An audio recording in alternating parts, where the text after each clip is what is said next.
Chapter 4. Legal, Regulatory, and Political Issues. A corporation is an entity created by law. As discussed in Chapter 1, company law dictates how it is created or incorporated. It is also a set of laws that control how business are formed and managed. Laws are considered conduct approved and enforced by a government of a particular country. Society cannot function effectively if there is no basis or a mechanism that regulates the interaction between its citizenry. Laws protect our general safety and ensure our rights as citizens against abuses by other people, by organizations, and by the government itself. Business law or commercial law is a body of law that deals with corporate contracts, manufacture or sale of goods and services, employment, labor relations, and many others. Knowledge of the law is essential in running organizations that are socially responsible and govern well. It also helps us to promote legal culture and understand the law so no one will discriminate us in terms of the law. We can do what we want. We can express our thoughts and ideas inside. One primary consequence of CSR and corporate governance activities is the impact on the financial performance of the company. In the conduct of business, it's always a challenge to be utopic in complying with all legal, regulatory, fiscal, and even tax rules. We take a balance by adapting the ethical theory of utilitarianism, which holds that the most ethical choice is the one that will produce the greatest good for the greatest number. We also manage to take up the proactive strategy by being fully aware of our social responsibilities and actively supporting and participating various efforts by keeping abreast with the evolving global and local initiatives.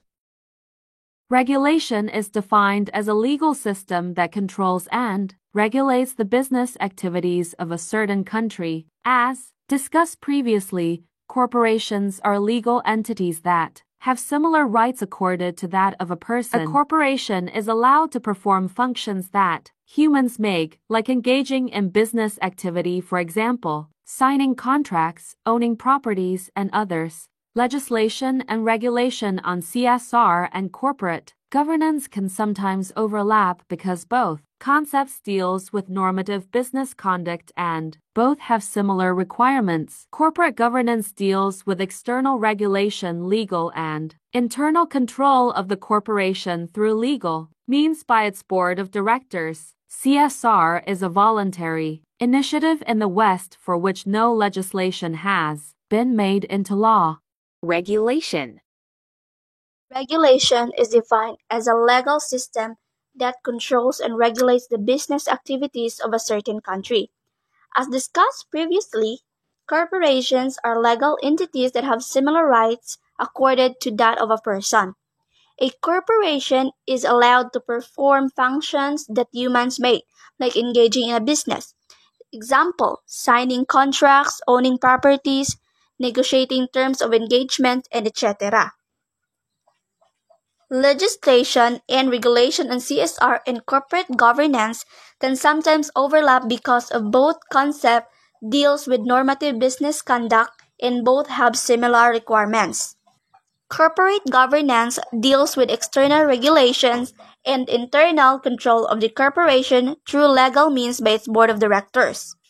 In contrast, CSR deals with an internal commitment of a company to behave ethically and satisfy the needs of its various stakeholders. So, a company's CSR is expected to meet its stakeholders. CSR can influence corporate governance structures, as can be seen with the growing non-financial assessments or self-governance systems in corporations today. CSR is a voluntary initiative in the West for which no legislation has been made into law. The rationale for regulation. The study of economics describes how societies produce and consume goods and services. Milton Friedman, an economist and statistician who received the 1976 Nobel Memorial Prize in Economic Sciences for his research on consumption analysis, monetary history and theory, and the complexity of stabilization policy. Milton Friedman, considered by many to be the foremost economist of the 20th century, he suggested that more money infused in an economic system lessens the degree of government involvement. Milton Friedman was a staunch advocate of free markets, meaning he is very devoted or very loyal of free market. It is because he believes that free markets raise the standard of living and not from central planning by the government. So, free market is considered a basic form of capitalism, which means monetary goods and services are owned by private individuals and companies. Also, a free market is an economic system that restricts government intervention in the economy. This concept means that private businesses are based on the supply and demand, and the less government is involved in the economy, the better off businesses will be. For the rationale for regulations as regulation preventing trusts and monopolies from using their market dominance to negatively manipulate output pricing and quality, eliminating unfair competition and anti-competitive practices, supporting environmental initiatives, equality in the workplace, and product safety, and lastly, protecting consumers in business and e-commerce activities. Laws, codes, and regulations. Sarbanes-Oxley Act, or SOX.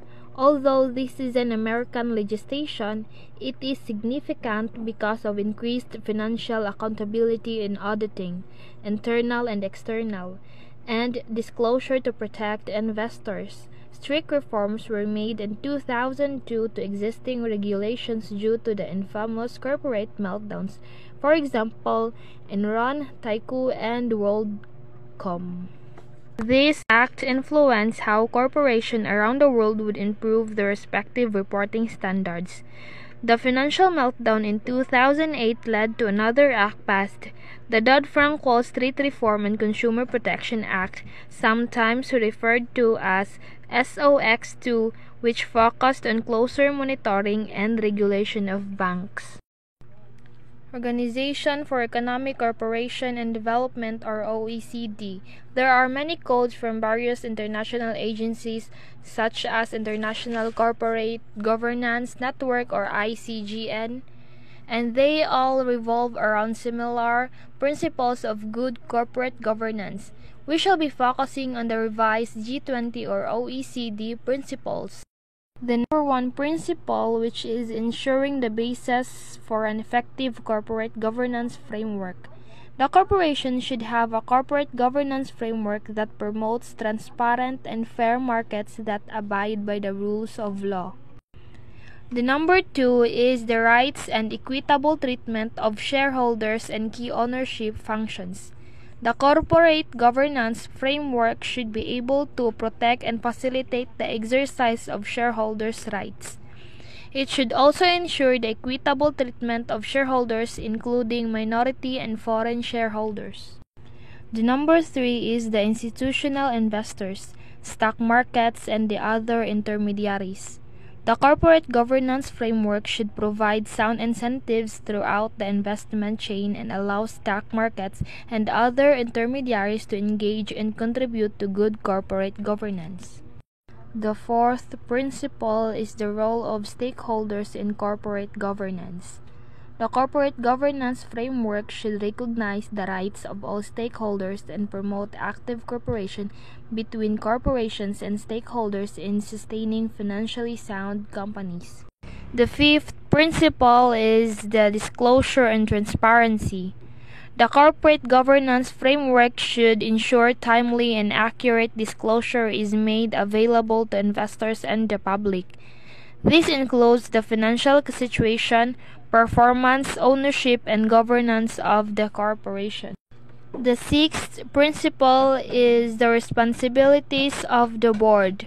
The corporate governance framework should ensure the company's proper strategic guidance, effective monitoring of management by the board of directors, and the board's accountability to the company and shareholders.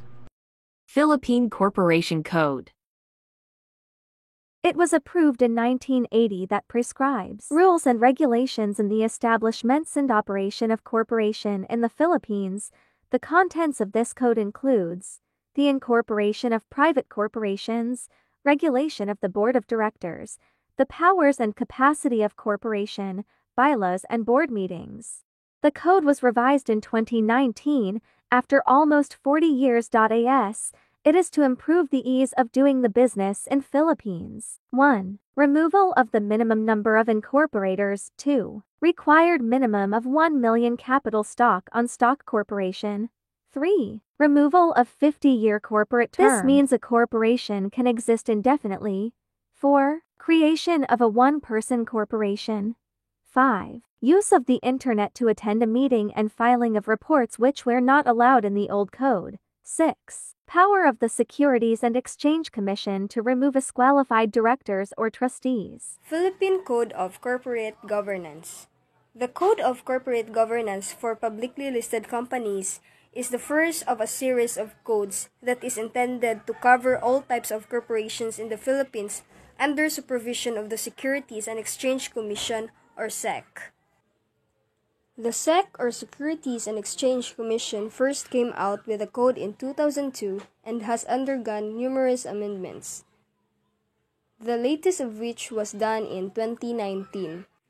The purpose of SEC or Securities and Exchange Commission Code of Corporate Governance is to maximize the organization's long-term success, creating sustainable value for its shareholders, stakeholders, and the nation.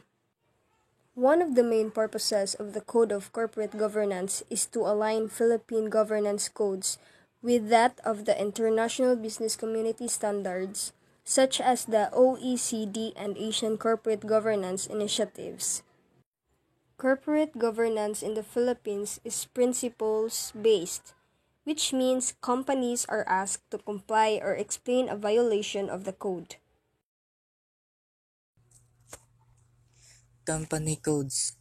There are countless examples for governance codes adopted by companies based on widely accepted international governance codes, such as the OECD, the Organization for Economic Cooperation and Development (OECD 2015) provides the guidelines for how organizations may practice good governance. However, no matter how sound the principles are, EU and Batin 2001 argued that there is no single model of corporation governance that can be applicable to all countries. The OECD principles are Western concoction may not necessarily be most fitting for the Asian Pacific context. Given the different cultural context, the authors further asserted, finding which model is superior is not important as long as it's work for the circumstance. So, there are innumerable instances of corporate governance rules being developed that are based on internationally recognized governance standards like the OECD. The rules for how an organization may practice good governance are provided by the Organization for Economic Cooperation and Development (OECD) in 2015. No matter how sound the ideas may be, according to IU and Batin in 2001, there isn't a single corporate governance model that can be used in every nation. Given the various cultural backgrounds, the OECD principles, which are a product of the West, would not necessarily be the most appropriate with the Asia-Pacific region. The authors went on to say that it is unnecessary to determine which model is better as long as it fits the situation. Political issues and corporate governance. Is political issue important in corporate governance? Political issues are important topics of good corporate governance. Good governance does not only limit itself to addressing business disruptions and creating a competitive advantage through strategy. Some political issues are the following: climate change, healthcare, bribery in government, income taxes, part and parcel of a company's long-term strategy. These are issues that concern just about every individual in any society or the what we called stakeholders.